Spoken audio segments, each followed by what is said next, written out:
Hey, welcome back to Mocktails with Marina. I'm your host, Marina, and during today's very special episode, we'll be chatting with Matthew Lowe of Kava Coalition, and we'll hit a few major topics, including number one, the results of a very massive nationwide survey of Kava users. Number two, the creation of a new industry product standard. Number three, what the climate of Kava is in different parts of the world, and so much more. So, thank you so much for being with us today, Matthew. It means the world. Thank you, Marina. I really appreciate you having me on and getting to chat with you. I mean, we've had a good chance to get to know each other over the last few months, and I'm excited to talk to you today on this podcast. Yes. Let's start out by giving the audience some context. Tell us a little bit more about who you are, what is the Kava Coalition and how did it get started? Sure. So, yeah, my name is Matthew Lowe. I'm the executive director of Kava Coalition. So, how the Kava Coalition came about, and we've been going for, sure, time always escapes me, but probably about 2.5 years now. And the reason why we started the coalition is we were looking around and we were saying, well, Kava is native to the Pacific Islands. It's growing tremendously in the United States.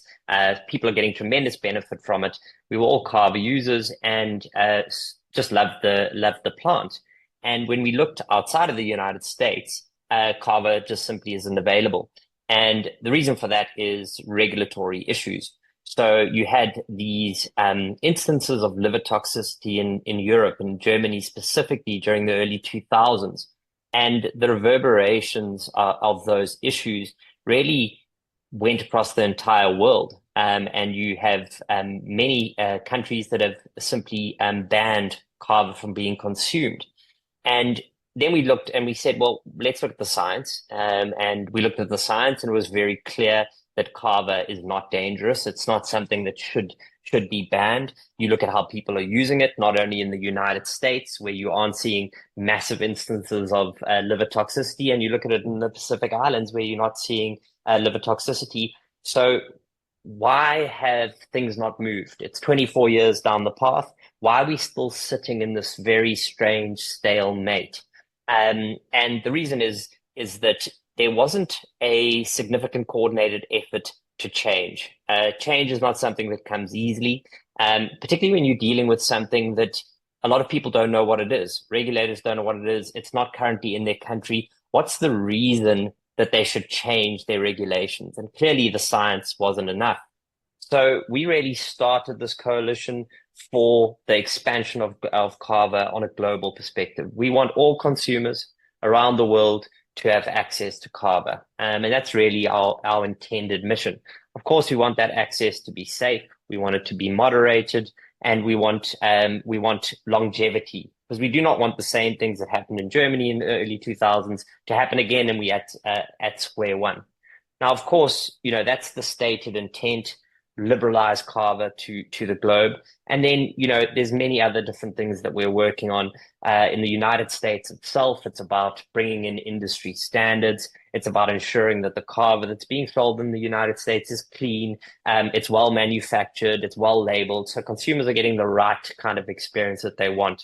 We also understand, and it's fascinating, you're seeing the modernization of kava in the United States. You've seen Americans take on kava and create their own kava culture. So you don't just have traditional beverages. You've now got dietary supplements, which have been around for, many years in the United States, but these are moving into more consumer packaged goods, where we're offering consumers alternates to alcohol, for instance, or many other different things that they'll be using for relaxation, for for occasional stress release. So you're seeing a marketplace change quite dramatically. You're seeing a lot more people come into the kava space in the United States. So a big part of our role is education, ensuring that products are well manufactured, safe, consumers know what they're getting into when they're getting into kava, and really trying to shepherd the growth of kava in the United States, and then, of course, in the rest of the world. So a lot of work to be done. There are, and we can get into the survey stats in a little bit, but there's 20 million or 21 million Kava users in the United States, of which 28% of those are new Kava users in the last 12 months. So education is absolutely key. You want to, people to come in with an educated view, experience Kava, have a great experience, and potentially it changes the way that they interact with the world, they interact socially, and they deal with their occasional stress and relaxation. Mm. The Kava Coalition does so many important things, and there's so many different aspects to this because I feel like a lot of our listeners, people who are either Kava bar owners, who of course know a little bit more about the Kava industry, but even people who are just starting to learn, they know that there are some general steps, right? Like, of course, you have to get the raw product from somewhere. It comes into the country. We somehow figure out that it's safe, and then we put it on the shelves, and then we somehow tell people how to, properly consume, how to enjoy, all of the things. And I feel like one of the most mystifying parts of this process right now, a lot of people in the United States, we recognize a lot of the big producer, or not producers, but more of the big suppliers who bring it directly to the kava bars, but not a lot of kava bar owners know about the whole process from, for example, what is it like for farmers? What is it like to ensure that these products are safe, right?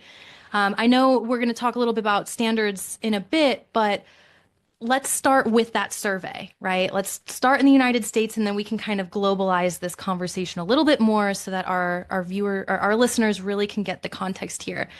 So tell us a little bit more about the context of this survey, and what was your favorite result that you found from it? Um, so it's fascinating because actually there isn't a lot of data on Kava. Very hard to find reliable stats on Kava. You can go online, you look around, you read most of the reports. They don't really make sense, to be quite frank, if you kind of backpedal it and build it from the bottom up, and you see these big numbers, and it doesn't really add up. So we wanted more information. We wanted more information on consumption. Information is power. Information is power in business. Information is power in a nonprofit. Information is power to a consumer, right? Consumption choices and freedom of choice is only valid if you're properly educated, right? If you properly understand what you're putting into your body and how to use it effectively. We did start to see that the quality of kava in the United States was incredibly varied. And you are, it's a natural plant, right? So you don't know how much you're getting necessarily. It can be contaminated. It can have E. coli, it can have salmonella, etc. And you've got a lot of individuals that are bringing the product into the country. It may or may not be clean when it comes in, and they may not be doing the things that they need to do to ensure that they're giving people a clean product. But beyond that, we wanted to understand how many people were consuming kava, how they were consuming it, what experiences they were having with kava. And the best way to do that is through consumer surveys. So and we're going to do this every year going forward so we can set a benchmark and see how the landscape changes over time. But we got a survey company called the National Marketing Institute to run a survey. And they surveyed eventually 1,000 Kava users in the United States. So N equals 1,000. The way they get that is they send it out to a bunch of individuals. And when they get 1,000 answers of Kava users, then that's their sample set. And then they answered a questionnaire of various different things around their Kava consumption. So I think for me, the most interesting stat was how many people use Kava in the United States. No one actually knows. So the way they figure this out is, as I said, they send out this survey to their database. People answer back. They get all the survey answers in. When they get to 1,000 Kava users, that's when they stop. But they will have, say, 12,000 people that submitted those surveys, right? So you can start to work out as a percentage of that population set how many people use Kava in the United States by extrapolating it out. So it turns out we've got 21 million Kava users in the United States, which is a bigger number than I thought it was. That being said, when I saw that number, I had to back end it, had to look at a couple of import export numbers. I spoke to a lot of people in the industry from trade organizations and said it actually makes sense. Kava's been around in the United States for hundreds of years or over 100 years. I mean, you can look back and there's a Sears catalog from 1915 that was advertising Kava. So it makes sense that there would be this pretty large subset of the population that use Kava. So I was really happy to see that. And then from there, you start to kind of unpack more granular details. So you've got 21 million users.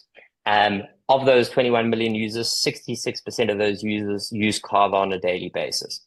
So this is another fantastic stat. You've got 66% of 21 million people that are using Kava on a daily basis, and you are simply seeing no significant adverse events, right? So that further validates through consumption that's actually happening and has been happening for many years that Kava is a safe substance.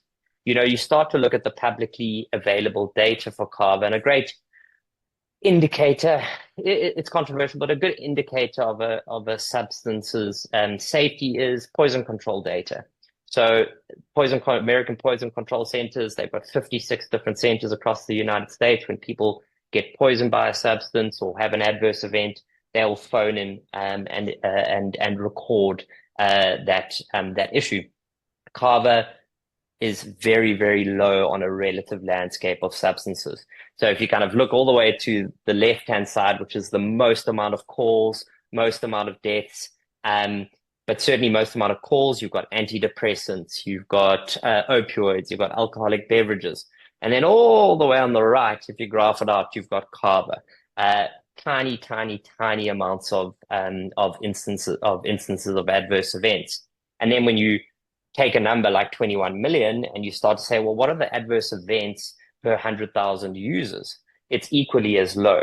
You're looking at things like vitamins or ibuprofen or cannabis, for that instance, way, way, way higher instances of adverse events. And then if you move into deaths, they're just non-existent, 0.0000000 over time.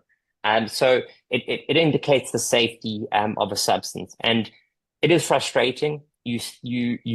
People are still very concerned around liver toxicity, around the safety of Kava because of the remanations of these liver toxicity issues. In fact, 38% of people within the survey were concerned about these things that they've heard. But then if you back end it on the data, you're actually not seeing it, which is fantastic. And then just to kind of layer into that, we do a lot of work from a scientific perspective. We've recently just finished the American Herbal Products Association. It's the leading herbal products association in the United States. And they've got something called the Botanical Safety Handbook, which is really like your Bible of botanicals. And they do entries for different botanicals and they run through its safety. And Kava is one of those botanicals. And we've just recently finished an update of their safety handbook, and it very much verifies everything that I'm saying to you now. Kava is a safe substance if consumed appropriately. And appropriate consumption is everything.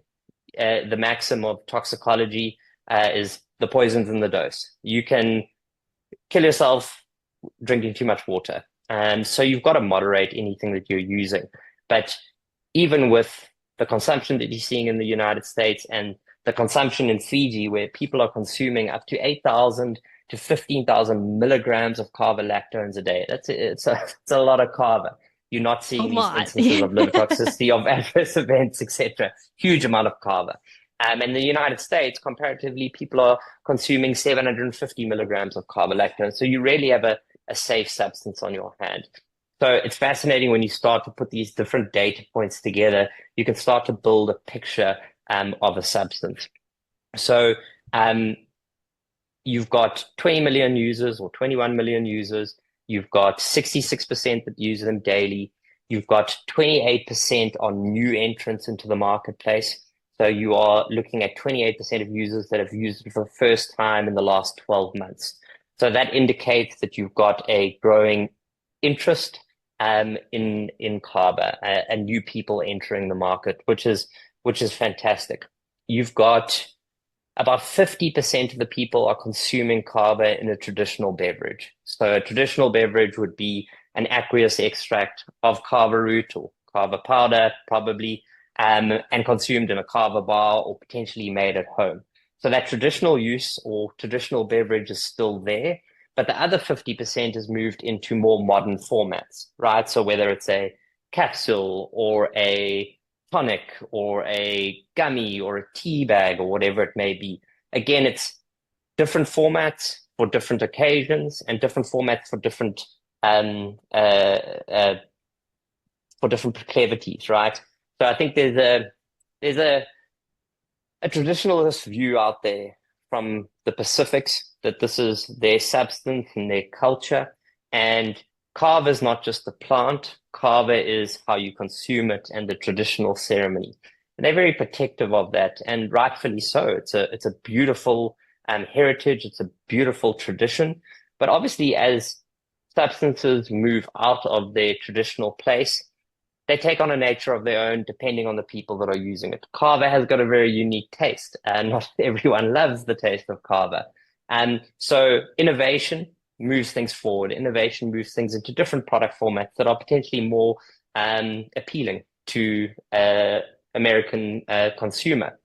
So you're seeing a lot of people consuming these different product formats, which I think is great. It's the same that happened with coffee.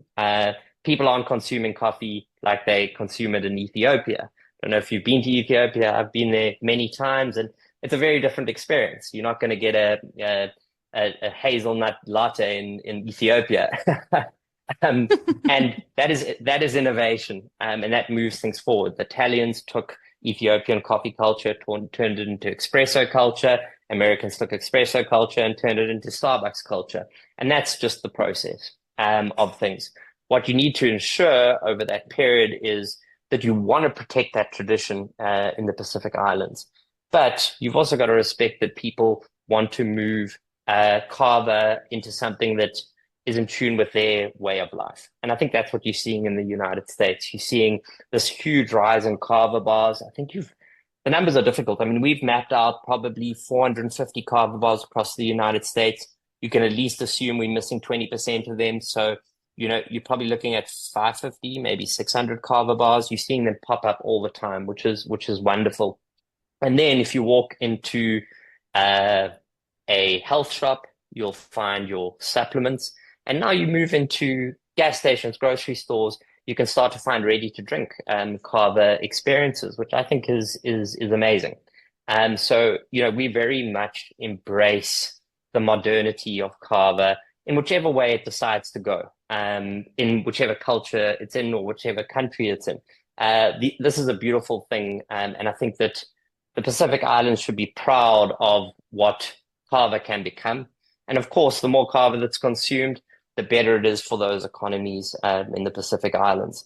So I'm going a little bit all over the show here, but when kava in the early 2000s, the exports of kava were over $200 million out of the Pacific Islands. Now you're looking at between 70 to $90 million. That's 24 years later. It should be $1 billion, right?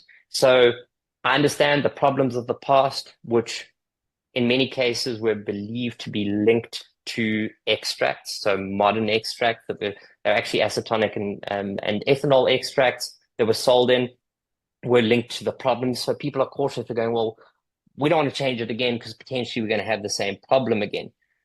But actually, it turns out that the problem was not the kava itself. It was idiosyncratic. It was using aerial parts of the plant. It was linked to the way that the product was potentially extracted. It was linked to giving it to people with already existing liver damage. Highly idiosyncratic. And there's nothing to suggest now, and we're seeing it in the data, that an aqueous extract is safer than a CO2 extract, is safer than an X, Y, and a Z. I think the biggest threat sits in the cleanliness of the kava. We've got to make sure, particularly in the United States, that the product that we're selling is clean, free from salmonella, free from E. coli, free from bacteria. We've got to give people a clean product. And that is a long way to bringing me to my next statistic that we got out of it. And this was a very sobering statistic, is that 72% of people who did the survey have had some kind of negative experience with kava. That's very alarming because the data doesn't support that at a kind of poison control data or affairs and cares data perspective. So you're like, okay, wow, that's interesting. If you dig in a little bit deeper, those are not serious events. It's often overconsumption or potentially getting a contaminated kava product, so one that wasn't made properly, which then leads to people having these mild, uncomfortable experiences. Um, and that's just about education, right? So, you know, we need to be ensuring it's like with anything that you're consuming that makes you feel something. A little bit is good, a medium amount is sometimes better, too much is a bad thing. So we've got to meter those expectations. People need to know because if you're drinking a traditional kava beverage, it's not going to be the same every single time, and that's the challenge. So you've got to kind of self-mitigate that experience. When it comes to consumer packaged goods, you know exactly what you're getting. You can deliver a clean, metered serving if you're using a CO2 extract for that matter. You know what you're getting every single time. It's free from contaminants. You can give someone an experience that they can predict. But I think even more importantly, when you're looking at the various kava products that are on the market, the labeling is all over the show, right? You're going to have a good label, which has got all the information that you would need from, directions for use, how much to use, the strength of the product, appropriate warnings, do not use while pregnant and breastfeeding, all these good things. And then on the other hand, you might just be handed a package of powder and you've got no idea. You do not know what the carbolactone content is. You do not know how much you should be using to make your product. You do not know how to make the product. I mean, I've heard things where people have gone in and bought, a bag of whatever it may be, and they just dump the whole thing in and they make their tea or they, consume the whole thing. That's going to be a bad experience. So labeling is critical, and that's what this information is telling us. We've got to educate consumers so that they have a great experience. The last thing you want is an individual to drink kava. Now, we know they're not going to have a serious adverse event, but it might just be a slightly unpleasant experience. And you lose that person on the first shot you had to bring them over the line and to start to enjoy kava. So we already need to clean up the industry from a microbial perspective, cleanliness perspective, and from a labeling and education perspective. And I think a lot of the work that the Kava Coalition needs to do is in that vein, is education, educating consumers, but also educating the industry as to what is appropriate for this botanical, because every botanical is different. And we've got the information we know we need to appropriately give the right information for consumers. We just need to create the resources that people can use to go out and do the necessary. Yes. Yeah.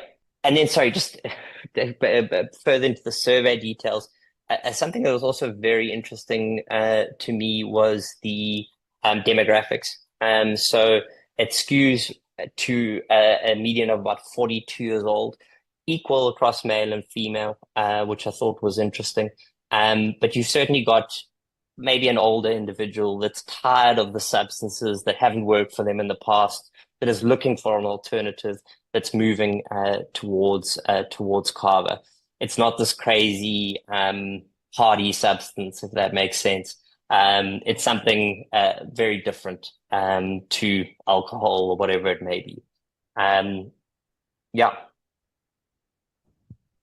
This data is so fascinating, and I couldn't even help, even though I've seen this data, we've been in Kava Coalition calls, but I still can't help but to keep taking notes because every time I hear it, it's like a new piece of perception hits me. And this just goes to show that education is key because perception is key. So one thing I thought was super interesting, as you were saying, it's like perception is that still to this moment because of bad breadcrumb trails on the internet, People are like, oh, will it hurt my liver? Or what else? It was can cause negative health issues, filled with contaminants, may cause hallucinations. But then you look at the people who use kava for other conditions that they manage, and then they manage the very conditions that other people are scared of. Like, a lot of people say that their anxiety, their mood, their stress, like all of these things that normally bring us a little bit of pain and discomfort are helped by for a lot of people with kava. And I think it's so interesting with perception being key because another thing that you mentioned was that when we take a look at like the aqueous form versus, we've got a capsule, it's less about the form and more about the product itself being contaminated or not. Now, in Maricopa County, which is the county in Arizona that has Phoenix, and the Phoenix area has, okay, well, it's a complicated story. There's like a few kava bars here, and then there are a few non-alc bars that serve kava. But regardless, no, it was a year and a half ago the health department decided to totally switch up kava here. So originally there was like no regulation whatsoever. Then they changed it to where you can only serve it in the aqueous form, side, not as a mocktail. You can't mix it with anything whatsoever. You have to sidecar it. Then they were only regulating that for the kava bars, like the places that were who self-proclaimed I am a kava bar, they went after them. But then you take a look at these other non-alc bars that are not self-proclaimed kava bars, but they have kava in other forms. Like in these new Yeah. kava RTDs, you see Kava Haven, Kava Hall, these ones that are completely not the traditional way at all. And they're total, like the health department isn't even looking at them or questioning them. So the moment you mentioned that contamination is actually something that causes more harm than the form that the kava is in itself, it makes me wonder how many local governments don't know that because they think that the only GRAS approved version, generally regarded as safe version of kava is aqueous. So what do we do? What would you Yeah. recommend to people, to shop owners who are being harassed by health departments? Well, it's a complex regulatory matter. So Kava is a old diet. So we got to look at things if whether you are so within the food category, you're either a dietary ingredient or you're a food or you're a food additive, right? So if you are selling a dietary supplement and you're using kava as a dietary ingredient, you're putting into a product, it's appropriately labeled, it's got dietary supplement guidelines, you manufactured in a GMP facility, you are not making any disease claims, you are FDA registered, you've got you're dotting all your I's and crossing all your T's. That's a dietary supplement, right? But there's very specific conditions that you need to work under to make a dietary supplement to be in line with those regulations. Then you move on to the food side of things.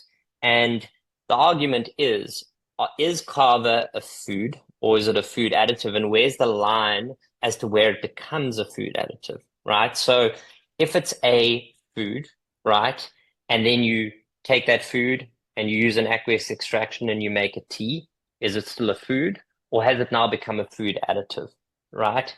If it's become a food additive, it is technically not legal because it hasn't got a food additive petition, right? And unfortunately, the FDA does not think that kava is grass. It doesn't think that it's generally recognized as safe. They put out a report in 2020, a redacted report for that matter, that suggested that it was not grass. It's not a great report. There's some things in there that I definitely don't agree with, and there's some things that we are addressing ourselves. So there's some issues with carcinogenicity that's been picked up with kava.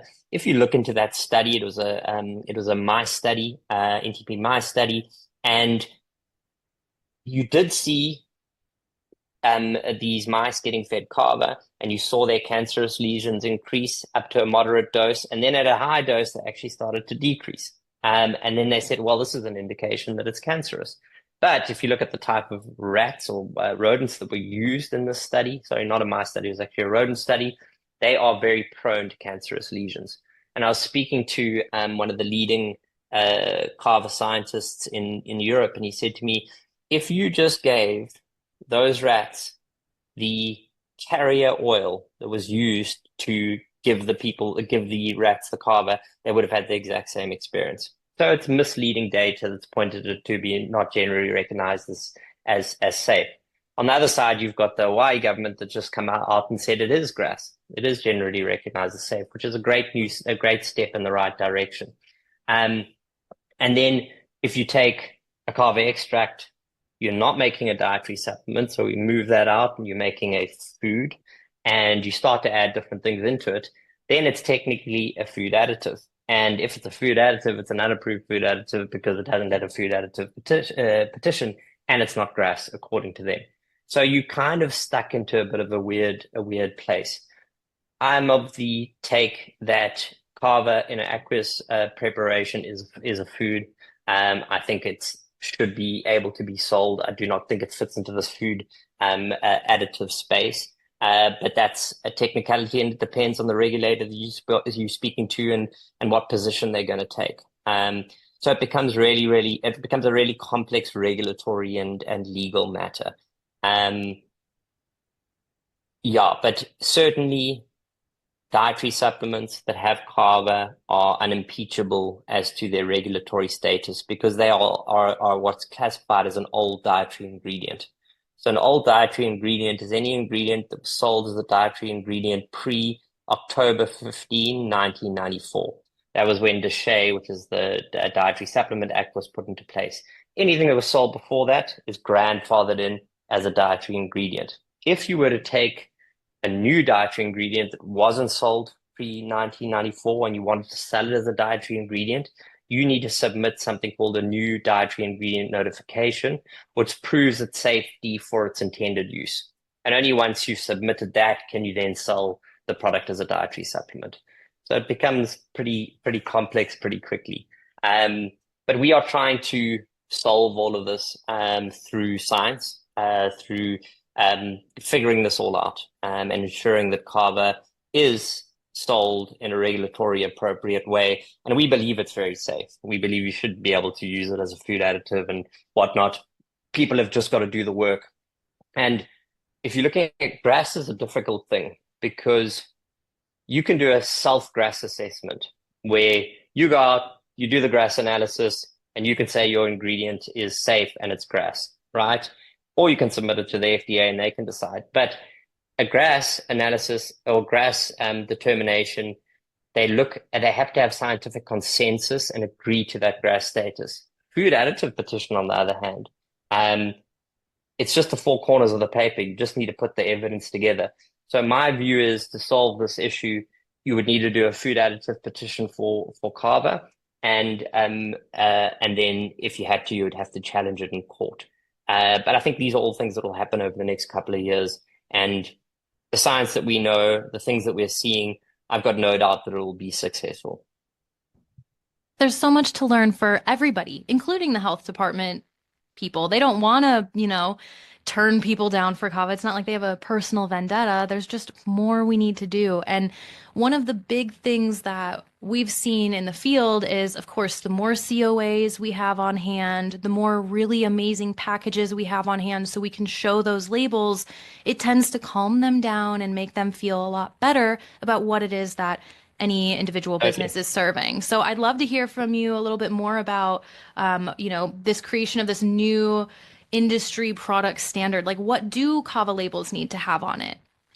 Yeah, so I mean, there's two sides to it. So we've just launched, and it was a ton of work. But we've just launched a kava standard for what a clean kava product should be. So we've looked at traditional kava beverages, we've looked at extracts, or the way that we've said it, you've got traditional kava, and then you've got products derived from Piper methysticum. So we've developed these standards that runs through all the microbial standards and sets limits for what a safe and clean kava product is. Now, if you go out into the market and you test, there'll be a bunch of products that fit into the standard because they're doing the right things to get their kava clean, and there's a bunch that aren't. And the reason why we set this standard is I think a lot of people just simply don't know what the right standard is. So you get a COA. Do you know how to read it? Do you know if the limits that they set are appropriate? So you can use our standard to say, well, this is the kava that we're going to sell. This is in line with what's an acceptable standard for a safe food product. And it really is there as a resource to be used by the industry to set that standard. We want that standard to be hit. So we ourselves do our own testing of multiple kava products on a monthly basis. And if we find products that are out of specification, we write to those vendors and we let them know, and we hopefully are a resource to help them get better. Of course, there are instances where that product might be contaminated with something that can't simply be fixed or is potentially illegal. And in that case, we have to take different steps. But it's a great resource for anyone to use to say, well, what actually should my kava product be to be clean and to be safe? So, I would suggest everyone go onto the Kava Coalition website, have a look at it. If anyone wants to talk about it, we're open. You can talk to me, you can talk to our scientists, and we can run you through why we've set these standards and what they mean for the bigger picture. But I think what it means most importantly is if you can sell a kava product that's within these standards, you are guaranteeing that your consumer is going to have a good experience and not going to get sick and is going to be safe. And that's better for your business and it's better for the consumers. And then we're in the process of developing what we believe to be the perfect label for a kava dietary supplement and a kava food product. So that's in process at the moment. And that will be a resource that will be available on our website for anyone to use when they're wanting to label their products. What I would suggest to anyone that's selling any kava product that someone takes with them home, it needs to have a label, and those labels need to be indicative of strength. They need to be indicative of where it's manufactured. They need to be indicative of what the product actually is, how to use it, how much is a single serving, how much to consume in a day, all those good things for intended use that you would pick up if you picked up any product off the shelf, right? You pick up a box of cereal, it's got information on it. You pick up a box of vitamins, it's got information on it. We're dealing with food here, and there's some standards at a base level that need to be met, not just because they should be met, because consumers need information, because it's the law. And I think people often forget that there's laws for these things, and we just want to be a resource that makes these laws more understandable in a hyper practical way. I can get I can sit here for an hour and talk about the law, but if I just show you what it looks like, it becomes really easy. Yeah, and honestly, I don't want anybody listening to feel intimidated over COAs. I know we have many clients who have sent things over and been like, I don't know how to read this. What does it mean? And while yes, I have worked in a lab, so I've had that ability. When I first started, I had It no helps a little bit. idea. It does help. It does help. But when I first started at that lab, like I didn't know what I was doing at all. And it just took, and what I really started to realize was what I thought I knew about scientific data, it turned out it wasn't lined up to reality. And what I mean by that is numbers that we don't understand feel really scary, but it's incredibly empowering to be able to understand them. So just take the time to learn it. We are definitely coming out with more resources here at the Modern Mocktail to help people understand how to read these, Yeah, studies, all the things, in order to, feel really empowered. But all of that being said, numbers numbers yes, are very scary. You're numbers. giving me anxiety of my school days, looking at algebra and Pythagoras' theorem and all that nonsense. Can be very scary, but then when you understand it, you're actually like, oh, what is the big deal? Yep. I probably only understood those things, a couple of years after school, so that was 90% of the problem. I feel that sometimes you only understand in the field when you see like a real life example of it. And if kava is something that is passionate for you, if that's a passionate topic, this is the best place to learn and gain that confidence. Now, I do know that I have had a few kava bars ask me to ask you a little bit more background about the kava process for all of the, all of us Americans who are buying this product, they don't understand the roots of it, pun intended. So can you tell us a little bit more about what it's like for the what is the global stage of kava like? Where is it? First off, where does it come from? And then where is it most popular and where is it currently just not on the map? Yeah, sure. So, I mean, Kava is indigenous to the Pacific Islands.